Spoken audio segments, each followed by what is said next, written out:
Assalamualaikum warahmatullahi wabarakatuh. Perkenalkan, nama saya Herjan Hulo Pangeputi, asal sekolah SMA Negeri Posigadan.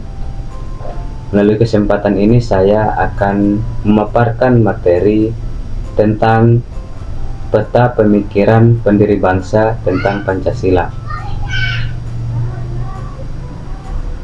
Menurut Soekarno, ada 5 dasar negara bagi Indonesia. Yang pertama, kebangsaan Indonesia. Soekarno mengusulkan 5 dasar bagi Indonesia merdeka. Dia pula yang mengusulkan penanaman Pancasila terhadap kelima dasar yang diusulkan tersebut. Soekarno menjelaskan bahwa kebangsaan di sini bukan dalam arti sempit, tetapi dalam arti luas, yakni national state. Soekarno kemudian memberikan definisi bangsa dengan mengutip pendapat Ernest Renan, yaitu kehendak akan bersatu, orang-orangnya merasa diri bersatu dan mau bersatu. Soekarno juga mengutip pendapat dari Otto Bauer yang mendefinisikan bangsa adalah satu persatuan perangi yang timbul karena persatuan nasib. Soekarno menjelaskan bahwa bangsa Indonesia bukanlah sekedar satu golongan orang-orang memiliki keinginan untuk bersama dan bersatu dengan golongannya, tetapi harus menjadi satu kesatuan seluruh manusia Indonesia yang berbangsa-bangsa dan tinggal di pulau-pulau Indonesia. Soekarno pun mengatakan bahwa kebangsaan Indonesia yang bulat, bukan kebangsaan Jawa, bukan kebangsaan Sumatera, bukan kebangsaan Borneo, Sulawesi, Bali, atau lain-lain, tetapi kebangsaan Indonesia yang bersama-sama menjadi dasar satu national state. Namun, kata Soekarno, kebangsaan Indonesia jangan terjebak pada Calvinisme, paham yang menempatkan bangsanya paling tinggi di antara bangsa-bangsa di dunia, sekaligus memandang bangsa-bangsa lain lebih rendah. Soekarno juga mengatakan bahwa jangan kita berdiri di atas asas demikian, tuan-tuan, jangan berkata bahwa bangsa Indonesia yang terbagus dan termulia, serta meremehkan bangsa lain. Kita harus menuju persatuan dunia, persaudaraan dunia. Dengan demikian, dasar yang pertama ini tidaklah cukup, melainkan membutuhkan dasar kedua, yakni internasionalisme atau peri kemanusiaan. Nah, di dasar yang kedua ini Pak Soekarno berkata internasionalisme tidak bermakna kosmopolitanisme, sebuah paham yang menganggap bahwa seluruh manusia adalah satu komunitas tunggal yang memiliki moralitas yang sama. Jika seperti ini, kata Soekarno, maka tidak ada Indonesia, tidak ada Nippon, tidak ada Burma, tidak ada Inggris, tidak ada Amerika, dan lain-lainnya. Karena itulah internasionalisme harus berakar pada nasionalisme. Soekarno mengatakan nasionalisme tidak dapat hidup subur kalau tidak hidup dalam taman sarinya internasionalisme. Soekarno pun mengatakan negara Indonesia bukan satu negara untuk satu orang, bukan satu negara untuk satu golongan walaupun golongan kaya, tetapi kita mendirikan negara semua buat semua, satu buat semua, semua buat satu. Badan perwakilan inilah tempat kita untuk mengemukakan tuntutan-tuntutan Islam. Disinilah kita usulkan kepada pemimpin-pemimpin rakyat apa-apa yang kita rasa perlu bagi perbaikan. Jikalau memang kita rakyat Islam, marilah kita bekerja sehebat-hebatnya agar supaya sebagian yang terbesar daripada kursi-kursi badan perwakilan rakyat yang kita adakan diduduki oleh utusan-utusan Islam. Yang berikut, kesejahteraan sosial. Kesejahteraan sosial menurut Soekarno, tidak akan ada kemiskinan di dalam Indonesia merdeka. Ini pesan Soekarno. Kalau kita mentari demokrasi, hendaknya bukan demokrasi barat, tetapi permusyawaratan yang memberi hidup, yakni politik ekonomi demokrasi yang mampu mendatangkan kesejahteraan nasional. Ketuhanan.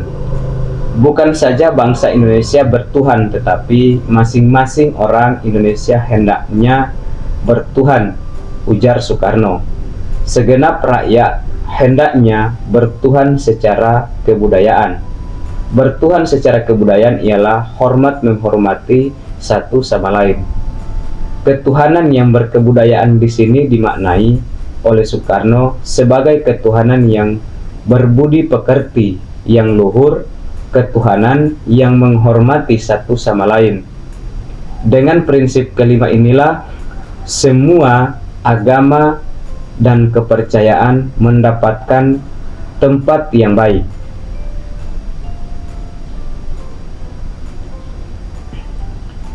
Menurut Muhammad Yamin, beliau juga mengemukakan 5 dasar daripada Indonesia. Yang pertama adalah peri kemanusiaan, peri kebangsaan. Menurut Muhammad Yamin, ada 3 hal yang harus dilakukan terkait dengan kebangsaan Indonesia yang berkeinginan untuk merdeka, yaitu yang pertama mengenai pekerjaan anggota untuk mengumpulkan segala bahan untuk pembentukan negara. Yang kedua, mengenai undang-undang dasar negara. Yang ketiga, usaha yang harus dilakukan untuk menjadikan Indonesia merdeka sesuai dengan keinginan rakyat. Sebuah negara, menurut Yamin, berkaitan dengan tanah air, bangsa, kebudayaan, dan kemakmuran. Ia ibarat setangkai bunga yang berhubungan dengan dahan, daun, dan cabang. Karena itu, Yamin menyarankan agar tatanan negara Indonesia berbeda dengan negara luar, karena aturan-aturan dasar negara Indonesia perlu merujuk kepada tradisi, adat, agama, dan otak Indonesia, bukan merujuk kepada negara lain. Yang kedua, peri kemanusiaan.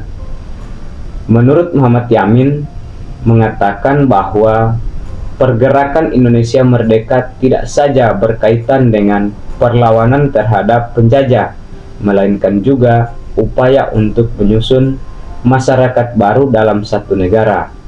Tujuan Indonesia merdeka sudah sama artinya dengan dasar kemanusiaan yang berupa dasar kedaulatan rakyat atau kedaulatan negara.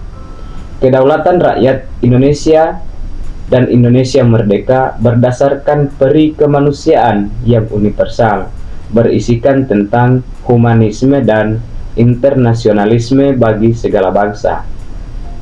Dasar peri kemanusiaan adalah dasar hukum internasional yang peraturan kesusilaan sebagai bangsa dan negara yang merdeka. Yang ketiga, peri ketuhanan. Menurut Muhammad Yamin, tidak memberikan penjelasan panjang lebar terkait dengan hal ini. Muhammad Yamin hanya mengatakan bahwa bangsa Indonesia merdeka adalah bangsa yang berkeadaban luhur dan peradabannya memiliki ketuhanan yang Maha Esa. Tuhan akan melindungi negara Indonesia merdeka itu. Yang berikut beri kerakyatan. Menurut Muhammad Yamin, sifat utama dari susunan masyarakat ialah adanya sistem perwakilan. Muhammad Yamin melihat bahwa despotisme dan feodalisme merupakan penyakit yang menghinggapi peradaban Indonesia yang harus disingkirkan. Bagi Muhammad Yamin, untuk mewujudkan negara Indonesia yang sesuai dengan kehendak rakyatnya, maka perwakilan perlu dilakukan. Yang berikut kesejahteraan rakyat. Menurut Muhammad Yamin, perubahan besar yang terjadi dalam diri bangsa Indonesia berhubungan langsung dengan dilantiknya negara baru. Selain itu, mengenai kehidupan ekonomi sosial bangsa Indonesia, Muhammad Yamin membicarakan persoalan tentang kesejahteraan rakyat atau keadilan sosial yang dikaitkan dengan daerah negara. Secara puitis, Muhammad Yamin mengatakan bahwa Garuda negara Indonesia yang hendak terbang membumbung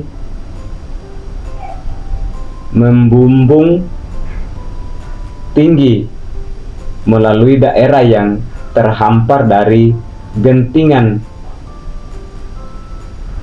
di Semenanjung, Melayu dan Pulau W di puncak utara Sumatera sampai ke Kandang Sampan Mangio di kaki Gunung Kinabu dan Pulau Palma Sangihe di sebelah utara Sulawesi. Terima kasih. Itu pemaparan materi. Cukup sekian saya ucapkan. Assalamualaikum warahmatullahi wabarakatuh.